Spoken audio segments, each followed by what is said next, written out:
पर भाऊ, शुरुआत आपसे करता हूं। मैंने कहा आज ड्रामा इमोशन बहुत दिखा, कल का दिन एक्शन का दिन। किस एक्शन पर सबसे ज्यादा निगाह होनी चाहिए?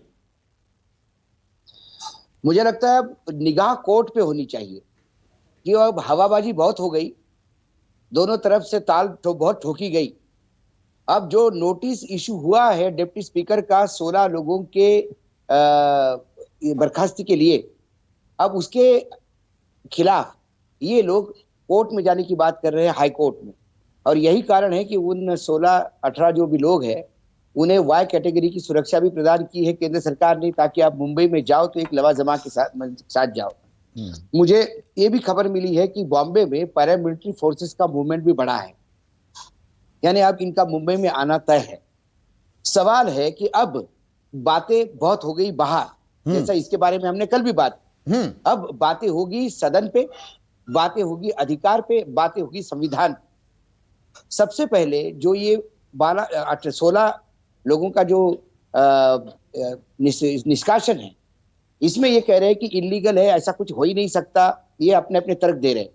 लेकिन सर्वोच्च न्यायालय का शरद यादव का जो केस है, जिसमें शरद यादव आरजेडी के मीटिंग में चले गए थे जनता दल यूनाइटेड के होते हुए, 2017 की बात बता रहे हैं आप। हाँ, और राज्यसभा सदस्यता रद्द हुई और सर्वोच्च न्यायालय ने यह कहा कि सदन के बाहर भी यदि पार्टी के खिलाफ गतिविधियां करते हुए पाए गए तो फिर आपको बाकायदा आपकी सदस्यता रद्द होगी। सर्वोच्च न्यायालय का वो अब रीडिफाइन कैसा होता है नए केस में, इनके केस में, ये देखना होगा। यहां पर एक सेकंड के लिए रोक रहा हूं भाऊ। सिर्फ सर्वोच्च न्यायालय नहीं, बल्कि चेयरमैन ऑफ द राज्यसभा, जो कि देश के उपराष्ट्रपति होते हैं, उस वक्त भी वेंकैया नायडू थे, उन्होंने अपनी रूलिंग में यह बात कही थी कि पार्टी के निर्देश की अवहेलना की गई तो इनकी सदस्यता खारिज की जाती है। बिल्कुल। तो ये केस इतना ऑब्वियस है, मैंने आज पूरा केस पढ़ा उसका, जो शरद यादव वाला है, उसमें तो ये 16 लोगों का निष्कासन करीब करीब तय है, ये स्टैंड नहीं करता।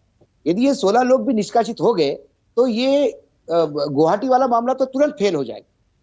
नहीं, पर इसमें एक फर्क है ना, शरद यादव इकलौते थे, यहां पर 2/3 विधायक पार्टी के बागी हो गए। अब वो कहेंगे हम हैं असली शिवसेना, हम 2/3 हैं, एंटी डिफेक्शन भी नहीं लगता, ये पार्टी की आवाज है। ना ना ना ना ना, उसमें नहीं, उसमें संदीप जी बात ये है कि 2/3 आंकड़ा होने से नहीं चलता।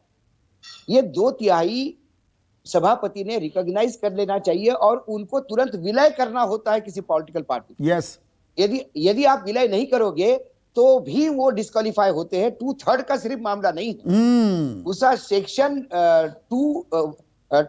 1A2 ऐसा जो है, उसके तहत विलय बहुत नितांत जरूरी है। पेच यहां फंसता है। तीसरी बात, अविश्वास का प्रस्ताव।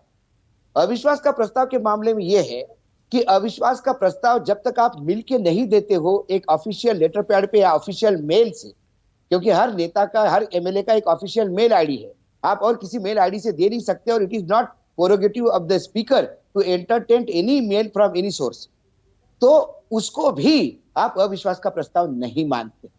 ये तमाम चीजें हैं। राज्यपाल मात्र सदन को समन्स करने की बात कर सकते हैं, राज्यपाल सदन का अधिवेशन बुलाने की बात कर सकते हैं, लेकिन अयोग्यता और अयोग्यता में राज्यपाल का कोई हस्तक्षेप नहीं हो सकता। पर विश्वास प्रस्ताव या अविश्वास प्रस्ताव शो ऑफ स्ट्रेंथ के लिए तो निर्देश दे सकते हैं राज्यपाल, बिल्कुल दे सकते हैं, ये राज्यपाल को देना है, लेकिन मांग कोई नहीं रहा है। बीजेपी ने अभी तक नहीं मांगा, ये ब्रेक अवे ग्रुप है, ये भी नहीं मांग रहा है। यही खेल हो रहा है कि सरकार अधर में अटकी हुई है और कोई ताल ठोकने को तैयार नहीं। भाई सीधा सीधा डेमोक्रेसी, प्रजातंत्र अगर आंकड़ों का नंबर है तो सदन में जो एसआर मुंबई केस में साफ लिखा गया है कि शो ऑफ स्ट्रेंथ हो जाए, सदन के पटल पर पता लग जाए कौन कितने पानी में है। किसी का बर्थडे का केक काट के वहां यदि आप 50 लोग खड़े कर दे तो वो विधानसभा वहां नहीं लगती, विधानसभा में लगेगी। तो ये लग क्यों नहीं रही? विधानसभा एक सवाल, प्रश्न ये है लगेगी क्या? विधानसभा का सत्र देखने को मिलेगा, असल चीज तो हमें वहां पता लगेगी। एग्जैक्टली। तो विधानसभा का सत्र राज्यपाल को कोई कहे तो सही, कहे कोई नहीं रहा है, क्योंकि सबको यह डर है कि जो लोग गए हैं उनमें से ओरिजिनल कितने हैं शिंदे के साथ, वहां से कोई डिफेक्ट होने वाले कितने हैं। कल एक मराठी न्यूज चैनल पे तो बाकायदा लाइव हुआ कि जो खैरे साहब, तो चंद्रकांत खैरे, उनकी जब वो बाइट ले रहा था लाइव, तो उसी के बीच में उनको फोन आया गुवाहाटी से, और वो फोन स्पीकर के दार पे वो सुन रहे हैं। तो उधर का विधायक कह रहा है कि हमको उद्धव जी से मिलवाइए, आप कुछ करिए बीच में हमारे, हमको जरा इसको वापस आना है। तो वो कह रहे थे कि आप आओ तो सही यार, आप मुंबई तो आओ, मैं लेके जाऊंगा उद्धव को। और ये पूरे देश ने देखा है, मराठी चैनल पे टेलीकास्ट हुआ है। तो ये ऐसी कई विभिन्न बातें हैं, कहीं ना कहीं उस आंकड़े को लेके अविश्वास सभी के मन में है, बीजेपी के, एकनाथ शिंदे के, सभी के मन में। पेच कहां से सुलझेगा? राजभवन से, विधानसभा में, हाई कोर्ट में? विधानसभा के बगैर कहीं नहीं खुलता। यदि ये 16 लोगों का निष्कासन कोर्ट ने सही माना तो मामला खत्म ही हो गया। नमस्कार, मैं हूं मानक गुप्ता। अगर आपको हमारा ये वीडियो पसंद आया हो तो इसे लाइक और शेयर जरूर करें, और हां, हमें सब्सक्राइब और फॉलो करना ना भूलें, ताकि आप देश और दुनिया की कोई खबर मिस ना करें। तो जुड़े रहिए हमारे साथ और देखते रहिए न्यूज़ 24।